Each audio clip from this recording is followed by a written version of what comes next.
ሰላም ጤና ይስጥልኝ ዩቲዩብ ተመልካቾች፣ የዛሬ በአዲስ ቪዲዮ ተመልሼ መጥቻለሁ። እሱ ምንድነው? ስለ ማህበራዊ ሚዲያ አጠቃቀማችን ነው። ማህበራዊ ሚዲያ ማለት ዩቲዩብን ጨምሮ ቲክቶክ እና ወዘተረፈ ናቸው እና እንዴት ነው የምንጠቀመው? እንግዲህ እንደምናውቀው ከህፃናት ጋር አፍ ካልፈቱ ልጆች ጀምሮ እስከ አዛውንት እስከሚባል እድሜ ክልል ብዙ ሰው ይጠቀማል አይደለም? አሁን ላይ በተለይ ኢንተርኔትም እንደ ልብ እየሆነ ነው።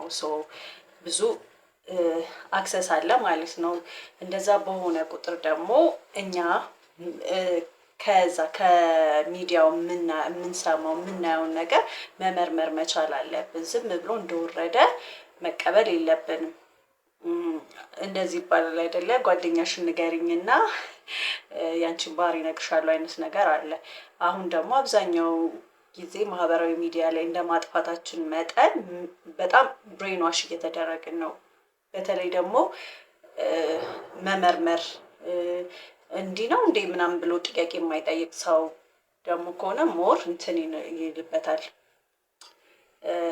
ምድር ብቻ እንትኑ ብሬን ዋሽ ያደርጋል። አሁን ላይ እንደምታውቁት ፌሚኒስት በጣም እንትን ነው ኢሹ በጣም እንደ ቢግ ዲል እንትን እያለ ነው፣ እየተዘዋወረ ነው እና የመሳሰሉት እንደገና በጣም ተሳዳቢዎች፣ በጣም ቀፍፍ የሚሉ ንግግር የሚናገሩ ሰዎችም እንደ እንትን ናቸው። በቃ እንደ ጀግና ናቸው አይደለ?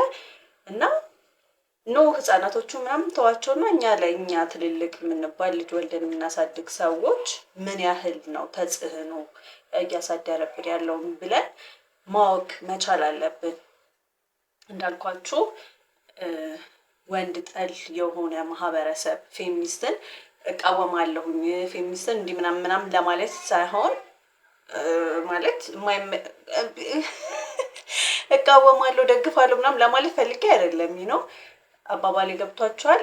ተጽዕኖ በየትኛውም አይነት ዩሃ ሚዲያ የሚባልም አለ እና ሌሎችም ሚዲያዎች አሉ አይደለ? እንደዚህ ወንድን አሁን ለምሳሌ ወንድ አልኩኝ እንጂ በብዙ ነገር ወንድን ልበል እንደ ምሳሌ። አሁን አብዛኛው ሚዲያ ወንዶችን እንድንጠላ እንድንፈራቸው፣ ትዳር ውስጥ እንኳን ሆነን እኔ አባት አለኝ በጣም ነው የምወደው አባቴን፣ ወንድሞች አሉኝ በጣም ነው የምወዳቸው፣ ባሌንም በጣም ነው የምወደው። እንደ አጋጣሚ ሆኖ ደግሞ ልጆቼም ሁለቱም ወንዶች ናቸው እና ወንዶችን እንዲጠላ ወንዶችን እንድንፈራ ትዳርን እንድንፈራ በሰቀቀን እንድንኖር ተጽዕኖ ያደርጉብናል ማለት በእንትን ስላየሁኝ ማለት ነው። እና አስተውሉ። ዝም ብላችሁ የተሰጣችሁን አትቀበሉ። ወንድ ሁላ በቃ መጥፎ በትዳር የሆነ መጭበርበር ያለ ሴቶች እንዲህ መስራት አለብን። ኦፍኮርስ ግን ወጣችሁ ስሩ። ወንድ ላይ ዲፔንድ አትሆኑ። እንደዚህ በቃ የሆነ እንትን ሁልጊዜ ራሳችን ላይ የሆነ ጫና ሁልጊዜ ጭንቀት እንዲኖርብን ያደርገናል አይደለ? በቃ ሁልጊዜ ተኝተን እንዳናድር የሆነ ነገር ባየን ቁጥር የሆነ እንድንጠራጠር የሆነ ነገር ያደርጉናል። መመርመር እንትን መስጠት አለብን። አቴንሽን መስጠት መቻል አለብን። ራሳችንን እንድናስጨንቅ እያደረጉን ነው። በጣም በቃ ከባድ ስለሆነ ማለት ነው። በብዙ ይሄ ዩሃ ሚዲያ ሁልጊዜ ለቅሶ ነው። ሁልጊዜ ተበደለ ሴት፣ ሁልጊዜ የሆነ ዲኤንኤ ምናምን የተጭበረበረ ምናምን ሁሌ እሱ ባየን ቁጥር ለምን እንጨነቃለን?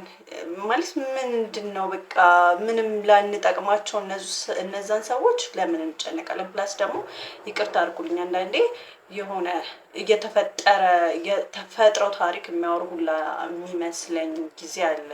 አሁን ኦፍኮርስ ይቻሉኝ ይሆናል አልፎ አልፎ ነው የምሰማው እና አሁን ደግሞ አልሰማም። ቲክቶክ ምናምን የሚባለውን ፕላትፎርም መጠቀም ኢቭን ከጀመርኩኝ በጣም ረጅም ጊዜ ሆኖኛል። ሄቨን የምትባለው ልጅ ተደፍራ በዛ መሰረት የሚወጡ ታሪኮች ነበሩ አይደለ? እሱን መቋቋም ስላልቻልኩኝ በቃ ቲክቶክ የሚባል ነገር ከስልክ ያጠፋው። በቃ ላይም በጣም ረጅም ጊዜ እሱ አመት አይሆነውም ሜቢ እንደዛ ነው። እና የራሳችሁን ሰላም ጠብቁ። ፕላስ ደግሞ ቲክቶክ ሌላኛው ጎኑ ደግሞ አሁን አይታችኋል ሽምግልና ምን ያህል እንደተበላሸ እሱ ምንድነው ማስታወቂያ በማስታወቂያ በሶሻል ሚዲያ እንትን ነው ተጽዕኖ ነው በጣም የተበላሸው ብዬ ነው ማስበው ነውም ደግሞ ፎርሹር እና ሶሻል ሚዲያ ምን ያህል ተጽዕኖ እንደሚያመጣ ይብን ባህላችን ላይ ማለት ነው። ሽምግልና አንድ ሴት ሲላክላት ከባሏ ጋር አብራ ትጨፍራለች። ድግስ ነው፣ ዲኮር ነው፣ በቃ ሌላ እንትን ሆኗል፣ ሌላ ባህል ሆኗል ማለት ነው። በጣም በቃ የሚደብር ሆኗል። እሱም የማህበራዊ ሚዲያ ተጽዕኖ ነው። ኢቨን ሴቶች ሆነን በራሳችን በተፈጥሮ ውበታችን ኢንሴኪዩር እንድንሆን ጥፍራችን ላይ ጥፍር መተካት፣ ቅንድባችን ላይ ቅንድብ መጨመር፣ ጸጉራችን ላይ ጸጉር መጨመር የቲክቶክ እና የማህበራዊ ሚዲያ የማስታወቂያ የኮስሞቲክስ ማስታወቂያ እንትን ነው ብዬ ነው ማስበው። ሰው ሁልጊዜ ስፔሻሊ ደግሞ ያንን ማድረግ የማንችል እህቶች አለ አይደለ? በጣም በብዙ ችግር የሚኖሩ እነሱ ላይ ተጽዕኖ እየተደረገ ነው። ፕላስ የሚችሉትስ ቢሆን ለምን በተፈጥሮ ውበታቸው ማማር መድመቅ እየተቻለ ሁሉም ሴት አንድ አይነት መሆን አለበት?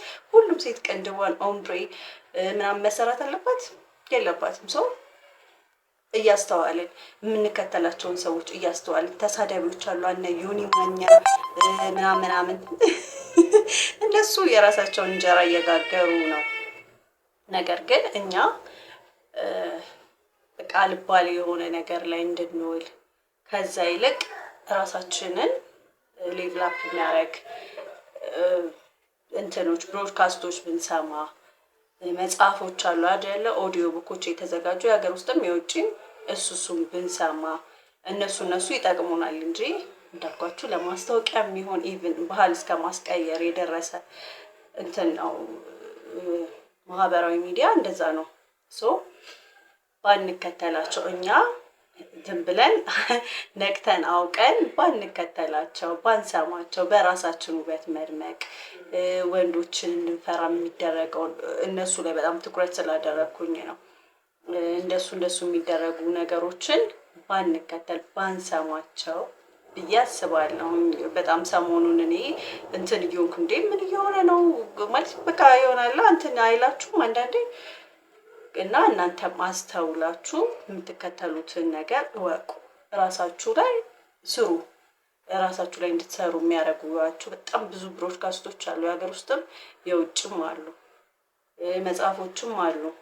አንብቡ እንጂ ዝም ብላችሁ እንትን እያላችሁ ራሳችሁ ላይ ቴረር በእንትናችሁ በህይወታችሁ እግዚአብሔር በሰጣችሁ ውበት እንትን አለማለት አለማመስገን፣ ሁሌ የሆነ ሰው ጥፍሩ ላይ ጥፍር መጨመር ጸጉሩ ላይ ጸጉር በቃ አሁን እኮ ሂማን ሄር የሌላ ሴት እኮ በቃ አታምርም ማለት እኮ ነው። ኦምብሬ ያልተሰራች ሴት አታምርም ማለት ነው። አይላሽ አይከብድም? አይናችሁ አይን የሚያክል ነገር ላይ በሆነ በማጣበቂያ ነገር አጣብቀውባችሁ ምን ሊሆን ይችላል ማለት ምን ሊፈጠር ይችላል ብላችሁ አታስቡም? ማለት ነው እኮ ነው። እውነት እነሱ እንዳልኳችሁ እንጀራቸው ነው፣ ማስታወቂያ ነው። ነገር ግን እኛም አንደኛ እንዳልኳችሁ በተፈጥሮ ውበታችን ኢንሴኪዩር እንድንሆን ይሆናል። ስፔሻሊ ደግሞ ቲኔጅ ላይ ያሉ ሴቶች ኢቨን አሁን ትልቅም እናትም ሆነው ኢንሴኪዩሪቲ ሊሰማቸው ይችላል ማለት ነው። ባህልን የማስቀየር እንትን ካለው ፖቴንሻል ካለው የሶሻል ሚዲያ ትልልቅ ሰዎችንም አፌክት ያደርጋል ማለት ነው። ሰው እወቁና መርምሩና የምታዩትን የምትከተሉትን ነገር የራሳችሁን እርምጃ ውሰዱ ለማለት ትወዳለሁ። የተሰጠን ዝም ብለን መቀበል የለብንም በፍጹም። እንትን እንሆናለን ይሆናል እግዚአብሔር እንዳናመሰግን ባለን ነገር ቴንኪው እንዳንል ሁሌም የሆነ ተጨማሪ ተረጋግተን እንዳንኖር ስለሚያደርገን የምናየውን የምንሰማውን ነገር በደንብ መመርመር መቻል አለብን። ስፔሻሊ ደግሞ አሁን ላይ እኛ የተሻለን ደግሞ ስንሆን የተሻለ ልጆች ማሳደግ እንችላለን እንጂ የተሰጠን ዝም ብለን እየተቀበልን ነው አያዋጣም፣ አይሆንም ለማለት እወዳለሁኝ። እናንተ ደግሞ የታዘባችሁት ያስተዋላችሁት ነገር እንደሚኖር ተስፋ አደርጋለሁኝ። አብረን ተባብረን እንዳንኖር እንድንፈራ በቃ ብቻ በህይወታችን ደስተኛ እንዳንሆን እያደረገን ስለሆነ ብትችሉ ብታቆሙ። ስፔሻሊ ቲክቶክን እኔ አልደግፍም። ብትችሉ ብታቆሙ። ዩቲዩብ ሞር የተሻለ እንትን አለው ብዬ አስባለሁ። ዩቲዩብ ቆንጆ ነገር አለው። ሶ እንደዛ ብታደርጉ ብዬ አስባለሁ። እናንተ የሚሰማችሁን ነገር ደግሞ ኮሜንት ላይ ብትሰጡ አስተያየት ደስ ይለኛል። አመሰግናለሁ። ባይ